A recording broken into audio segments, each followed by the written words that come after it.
શ્રી સ્વામિનારાયણ ગુરુકુલ રાજકોટ સંસ્થાન દ્વારા અનેકવિધ સામાજિક, આધ્યાત્મિક, શૈક્ષણિક સેવા કાર્યો અવિરતપણે ચાલે છે. વિશેષ રૂપમાં પવિત્ર ધનુર્માસમાં રાજકોટ શ્રી સ્વામિનારાયણ મંદિર ભૂપેન્દ્ર રોડ ખાતે પરમ ભક્ત શ્રી પ્રવીણભાઈ કાનાબારના યજમાન પદે ગુરુકુલના સંતો દ્વારા શાસ્ત્રી સ્વામી મંગલ સ્વરૂપદાસજી સ્વામી તેમજ શાસ્ત્રી સ્વામી નીલકંઠ ચરણદાસજી સ્વામીના મુખે દરરોજ રાત્રે શિક્ષાપત્રી ભાષ્યની કથાનું આયોજન કરવામાં આવેલું છે.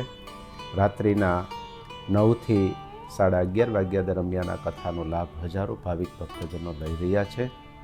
વિશેષ રૂપમાં ભગવાન સ્વામિનારાયણને રાજકોટની અંદર અહીંના ગવર્નર સર જોન માનકમ સાહેબે, અંગ્રેજ ગવર્નર સાહેબે આમંત્રણ આપીને અહીંયા સ્વામિનારાયણ ભગવાનને રાજકોટમાં તેડાવ્યા.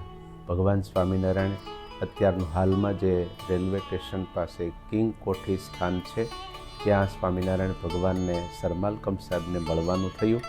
ત્યાર પછી અત્યારે જે નિષ્કંટક બોરડી છે, જે સ્વામિનારાયણ ભગવાનની હયાતી વખતનો આ પુરાતની પુરાવો પરચો કહી શકાય, ગોપાળાનંદ સ્વામી ભગવાન સ્વામિનારાયણ એ બોરડી નીચે બિરાજમાન હતા અને એ વખતે ગોપાળાનંદ સ્વામીની પાઘ એ કાંટામાં ભરાણી.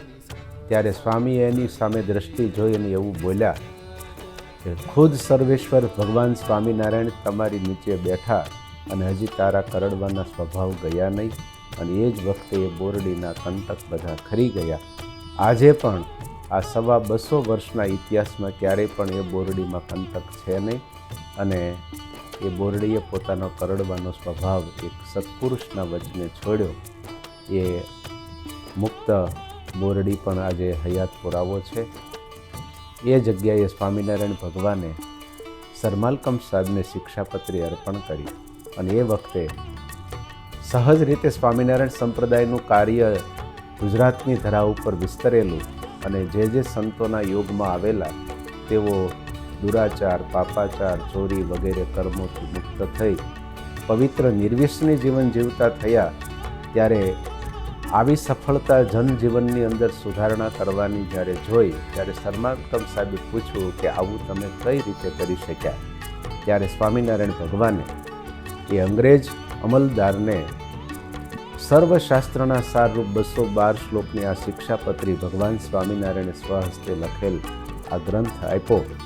એમણે જોયો, વાંચ્યો ત્યારે સ્વામિનારાયણ ભગવાને કીધું કે આ તમામ આશ્રમ ધર્મના દરેક મનુષ્યોના હિતને કરનારી સર્વજીવ હિતાવહ શિક્ષાપત્રી અમે આલેખન કર્યું છે. એનું પ્રવર્તન અમે કરીએ છીએ કે જેથી રાષ્ટ્ર, સમાજ, વ્યક્તિ દરેક એમાંથી સુખ, સમૃદ્ધિ અને શાંતિ મેળવે અને અંતે મુક્તિના અધિકારી બને એવા હેતુથી અમે આ ગ્રંથનું આલેખન કર્યું છે. એ શિક્ષાપત્રી સ્વામિનારાયણ ભગવાને સર માલકમ સાહેબને અર્પણ કરી. જ્યારે આ દેશ આઝાદ થયો ત્યાર પછી તેઓ બ્રિટિશ ગયા અને આજે એ સ્વામિનારાયણ ભગવાને આપેલી શિક્ષાપત્રી ઓક્સફર્ડ યુનિવર્સિટીની અંદર લંડનમાં હાલમાં એ પ્રસાદીની ત્યાં રાખેલી છે. અમારા ગુરુ શાસ્ત્રીજી મહારાજ જ્યારે લંડન પધારેલા ત્યારે ત્યાંના લાઇબ્રેરિયને એ શિક્ષાપત્રીને બહાર કાઢી અને સ્વામીને દર્શન કરાવેલા અને શાસ્ત્રીજી મહારાજે એ શિક્ષાપત્રીનું પૂજન પણ કરેલું, જે આજે હયાત એના પણ આપણને દર્શન થઈ રહ્યા છે. સર્વે ભાવિકોને જય શ્રી સ્વામિનારાયણ.